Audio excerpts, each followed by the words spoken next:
Tapos din ang paligolikong daan. Ayan na, nakapasok na kami sa gate ng Puraran.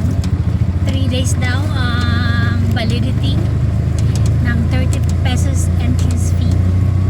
Pwede na rin siya sa Binurong Point and any other destinations here in Baras. Dahan-dahan lang tayo at pababa na naman. Grabe, bababa. Woo!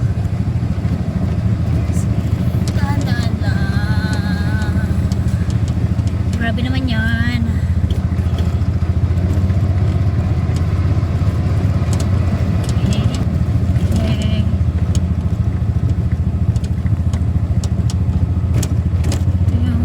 Ultimate pababa.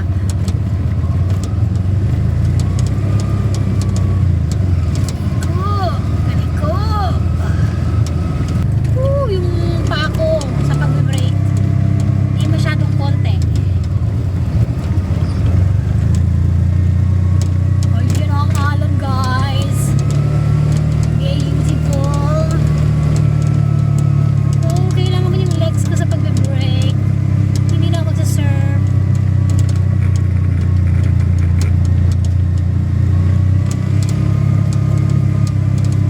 Ito na ba yun? Magpa-park muna tayo at kinakabahan ako sa pababa. Ang legs ko mga beshi, sakit nakaka-brake. Pero ito yung Puraran Beach.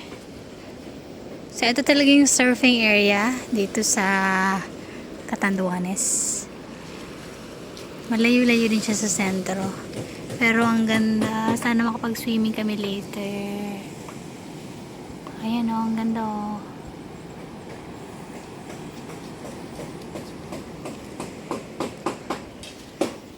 So ito yung pababa. Hindi pa kami bumababa. Nag-park lang kami dito sa taas.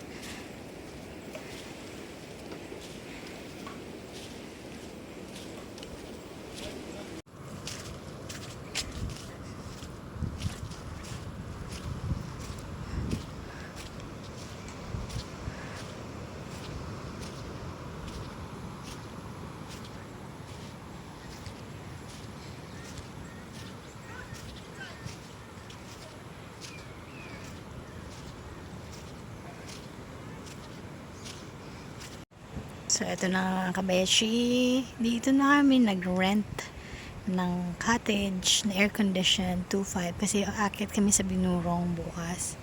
So, kailangan may paglalayan kami ng mga gamit. Ayun, since sobrang init kanina, napilitan kaming mag-aircon.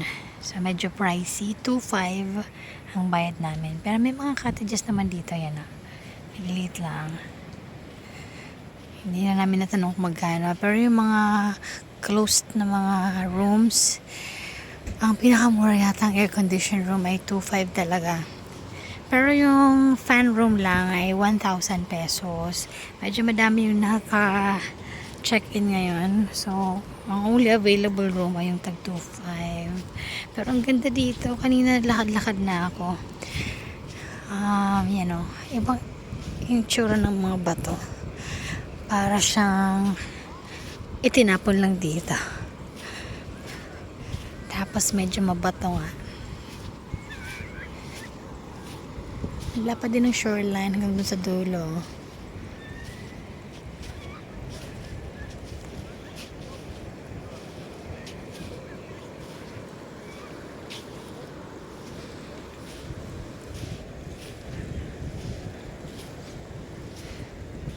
So, pupunta kami. Ako pala doon, sa dulo. Doon ako magsiswimming. Kasama ng mga kasama ko. Ang lambot ng buhangin. Lalalim ka talaga. So, yang nakikita niyo yung cottage na yan. Yun yung tag 1,000 pesos daw. Isa pa lang yata yung tapos. Fan room lang yan. Pero ang ganda oh.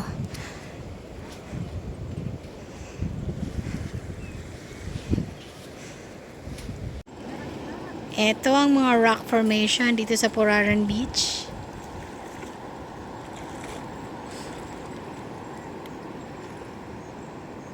Ayan o, ang ganda o. Kakaiba. Gusto sana namin akitin yun, no? Yung nasa dulong yun, no? Yung parang monument. Pero medyo madulas yung mga bato. So, buwis buhay siya.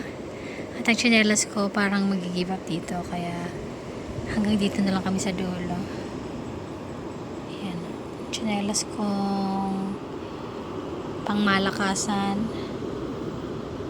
ang hindi kakayanin ng mga batong to.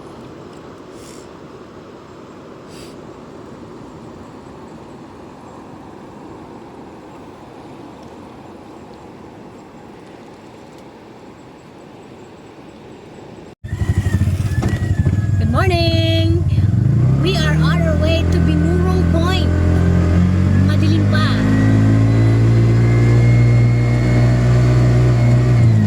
Sana namin tingnan at abutan ang sunrise. Pero hindi kaya ng powers. Kaya picture na lang siguro dun sa taas.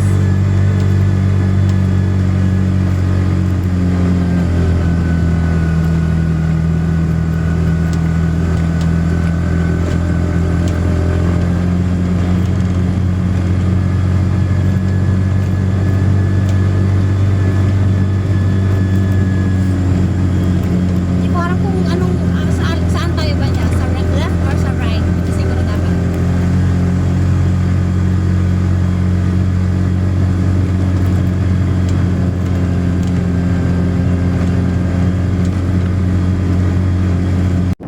Ayan, dito po kami sa starting point na papunta sa Binurong Point.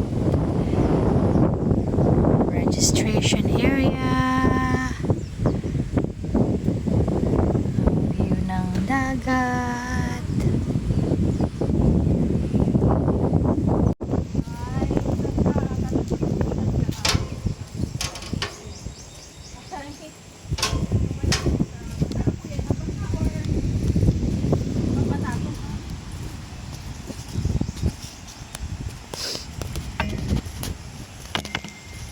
Ayan na nga po, nag-start ng aming trail papunta sa Binurong Point. So, hindi naman kayo mababasa kasi meron ng tulay. Ayun si Ate Bless, ang aming guide. Bali, 40 pesos ang entrance fee. Tapos, 250 pesos sa guide, sa tour guide. Binigyan din kami ng stick. Pang-alalay in case madadapa kami, in case lang naman.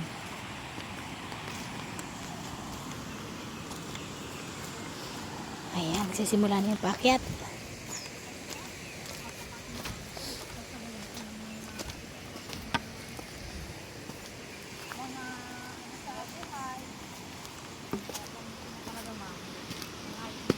So, hindi pa nakakapagod ang akyat. Meron namang mga hagdan-hagdan.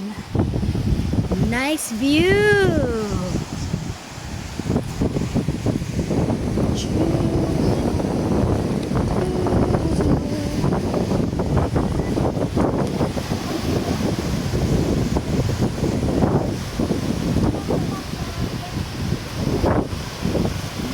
Mahangin! Mahangin dito.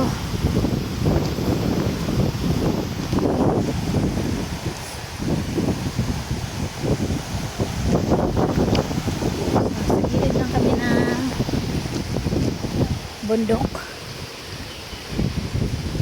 dadaan. Ito yung trail papunta sa Binurong Point.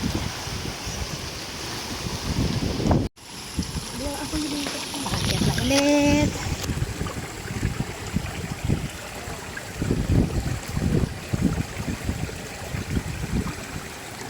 Nakunot yung trail paakyat.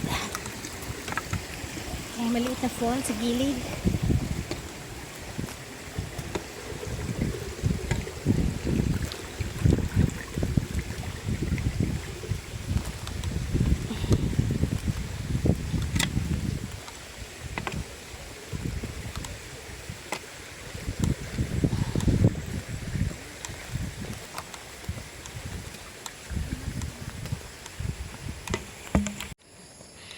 Ayan na nga po. Hinihingal na ang mga beshi. Medyo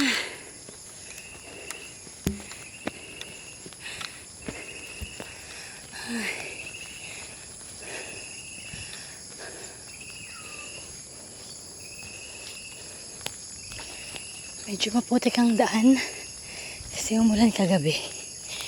Palaging umuulan sa Catanduanes paggabi.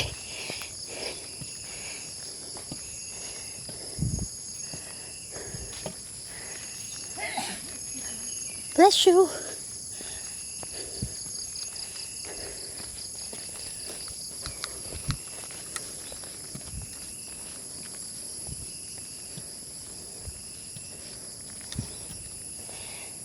So sa trail, kailangan niyong umiwas sa mga tae ng baka o kalabaw.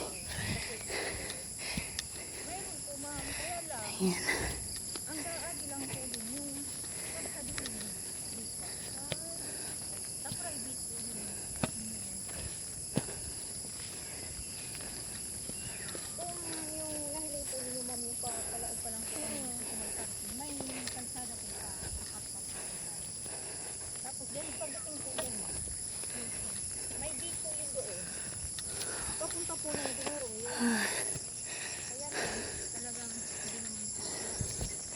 Ayan, dami ko nakikitang tayo ng baka. So bakahan daw to, sabi ni Ate Bless. Kaya meron ding fence papasok dito kasi private property to. Tsaka parang hindi makalabas yung mga baka. So lahat po paakyat, paahon lahat. Pero hindi naman masyadong paahon na paahon, pero nakakapagod pa rin. Ayan yung trail nila. May kalsada naman pala dito, pero itong kalsada daw ay pagmamay-ari ng may-ari ng Binurong Point. So sila lang yung pwedeng dumaan dyan. Sabi ni ate, naka-half full na daw kami.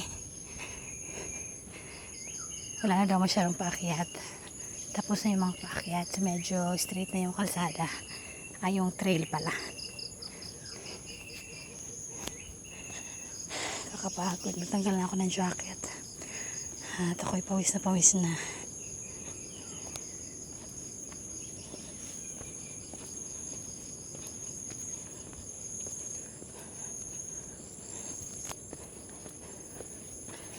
Dami pa rin tayo ng baka sa kalsada. So, ayan po yung trail na dinaanan namin. Sinundan na lang namin yung kalsada. Hindi pa siya sementado. Talagang daanan lang siya ng 4x4 o kaya truck. So, eto na.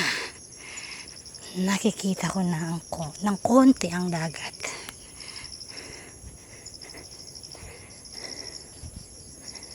Baskil mga beshi! Baskil!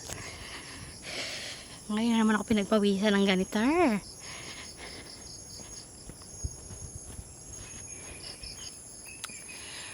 So, may nauna na daw sa aming grupo kanina, 40 people. So dahil maraming sila, meron din silang 12 na guide.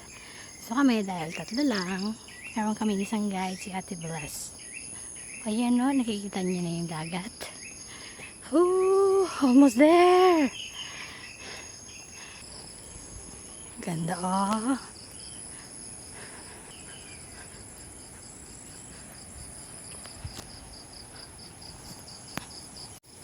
Mukhang naabutan pa namin yung sunrise. So mahirap mag-video dito kasi hindi mo makikita yung dinadaanan mo. Ang daming tae everywhere. Baka dun sa baba hindi masyado. Pero look at the view. Look at that. Ganda.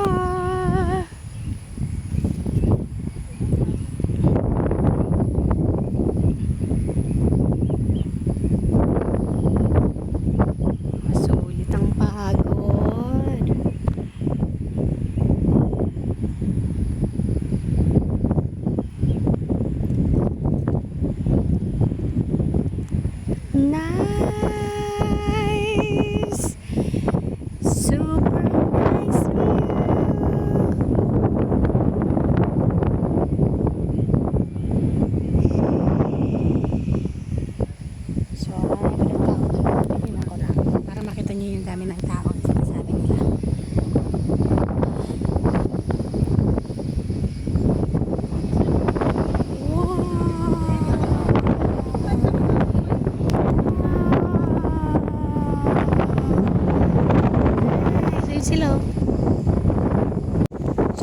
palang tatlong points sa Binurong Point. Point 1, point 2, at saka point 3. So dahil masyadong maraming tao sa point 1 at saka point 2,